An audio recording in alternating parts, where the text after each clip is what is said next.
Bem, senhores, como prometido, vamos dar continuidade à leitura da matéria que trouxe a público os segredos de alguns membros da mais alta corte do judiciário brasileiro, a Vaza Toga. E a matéria cita o juiz auxiliar do ministro senhor Alexandre de Moraes, o senhor magistrado Marco Antônio Vargas, do TSE. O juiz, senhor Marco Antônio Vargas, ficou conhecido nos primeiros vazamentos da Vaza Toga, quando em uma conversa por aplicativo atribuída a ele, referindo-se ao jornalista senhor Alan dos Santos, sugeriu que se contratasse uns jagunços para capturar o jornalista nos Estados Unidos. E nos novos vazamentos da Vaza Toga, tendo em vista que, segundo a matéria,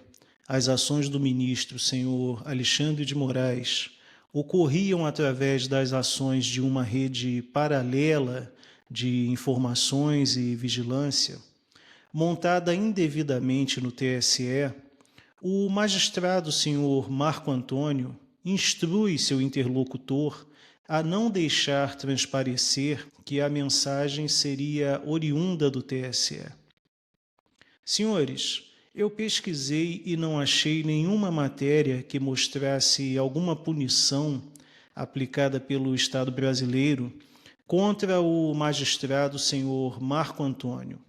Tampouco informações claras e objetivas sobre alguma investigação em curso que busque apurar a conduta dele. Mas, se pegarmos somente a sugestão atribuída ao juiz, senhor Marco Antônio, auxiliar do ministro, senhor Alexandre de Moraes, de enviar-se uns jagunços para os Estados Unidos com o propósito de sequestrar o jornalista senhor Alan dos Santos, em uma democracia real, já seria motivo para um escândalo. Senhores, um magistrado tem um poder praticamente de vida e morte sobre a vida dos indivíduos que por ele são julgados.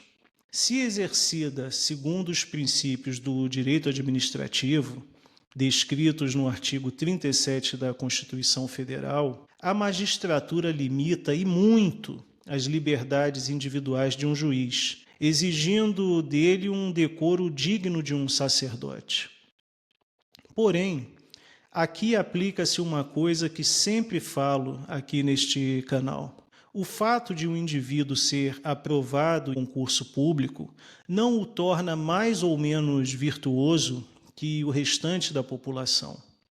E a depender dos princípios que norteiam a vida pessoal de um servidor público, ele poderá usar o poder que tem em mãos de forma espúria, descumprindo tudo aquilo que ele voluntariamente jurou fazer quando escolheu entrar para as fileiras do Estado. E a direita brasileira precisa entender que nossa principal luta deve ser por tornar o Estado menor, por retirar cada vez mais poder das mãos dos servidores públicos.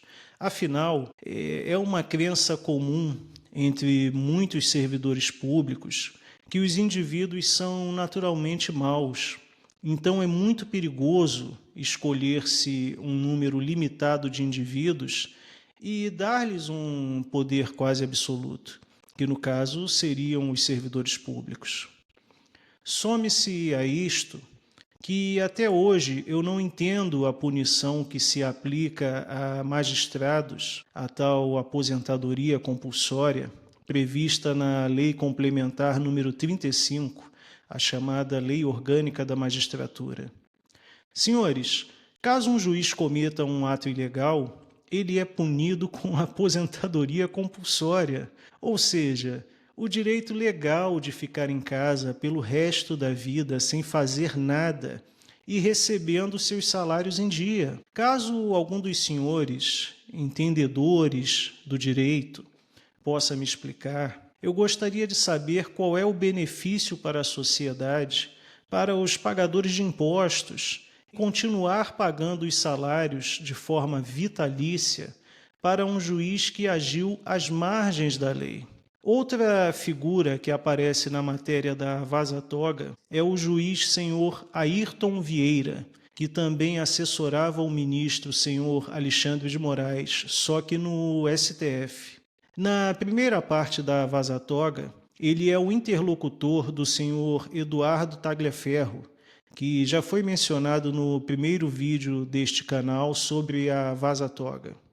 Vídeo que está disponível no canal e que pode ser acessado na descrição deste vídeo. No diálogo vazado entre o juiz senhor Ayrton Vieira e o senhor Eduardo Tagliaferro, buscava-se um meio de incriminar-se à Revista Oeste, um veículo de imprensa mais alinhado com a direita. Porém, o senhor Eduardo Tagliaferro alega que na Revista Oeste não existe nada de ilegal, que encontrou apenas matérias jornalísticas. Diante de tal fato, o juiz senhor Ayrton Vieira sugere que o senhor Eduardo Tagliaferro use sua criatividade. Senhores, em teoria, o juiz não tem interesses em condenar ou absolver ninguém. Os advogados de defesa fazem o seu papel. O Ministério Público ajuiza a ação penal. E o juiz, que deve manter-se distante de ambas as partes, julga. É muito comum ouvir-se dizer que um juiz deveria participar de uma operação policial para que soubesse o que é o cotidiano de um servidor público da área de segurança. Assim como é muito comum dizer-se que um advogado que defende bandidos é igualmente um criminoso. E ambas as afirmações são estúpidas, geralmente proferidas por indivíduos que têm pouco ou nenhum hábito de leitura de livros relacionados a temas jurídicos. Um juiz deve manter-se distante, fisicamente, do cotidiano de um servidor público da área de segurança. Ele não pode se contaminar pelas claras dificuldades existentes em tal atuação ostensiva, e menos ainda ser levado pelas emoções existentes na captura de um marginal. Da mesma maneira que, se lerem o livro de Rui Barbosa, de nome O Dever do Advogado, entenderão que quanto mais culpado o indivíduo, mais ele deve ter o direito de ampla defesa, sem prejuízo para a sua punição, proferida por um juiz imparcial e ancorado nos princípios constitucionais e nas leis vigentes. Logo, senhores, quando um juiz é acusado de orientar alguém a usar a criatividade, visando condenar um investigado, ele está corrompido, tem interesses próprios em desfavor do investigado ou do réu, e sua imparcialidade é inexistente. Porém, os fatos relatados pela Vaza Toga tornam-se mais graves quando um juiz orienta um subordinado a usar a criatividade contra um veículo de imprensa que claramente é oposição ao governo estabelecido, no caso, o governo Lula-PT. E, senhores, a imprensa livre é algo intocável em um país que persegue um ideal democrático. E eu me questiono o grau de liberdade da nossa imprensa quando eu leio a matéria da Vaza Toga e vejo um magistrado sendo acusado de orientar um subordinado a realizar uma pesca probatória contra jornalistas que são incômodos ao poder do momento, por divulgarem suas mazelas e malfeitos. Senhores, como prometido, está aqui a segunda parte do vídeo, onde estamos lendo integralmente a matéria dos jornalistas Greenwald e Fábio Serapião, de nome Vaza Toga. O link para a matéria, que está disponível em uma versão em português e que nenhuma mídia brasileira quis publicar, está na descrição do vídeo. No próximo vídeo, na terceira parte da leitura da matéria sobre a Vaza Toga, colocarei para os senhores os prints de algumas conversas entre os assessores do ministro senhor Alexandre de Moraes, que escancaram, se verdadeiras, o lado obscuro da nossa mais alta corte judicial. E os senhores lembram de uma foto recentemente publicada, onde o ministro senhor Alexandre de Moraes aparece fazendo um gesto obsceno em um estádio de futebol para os torcedores que o estavam vaiando? Pois bem, o fotógrafo que tirou a foto comprometedora, que expôs o comportamento indecoroso do ministro, foi demitido.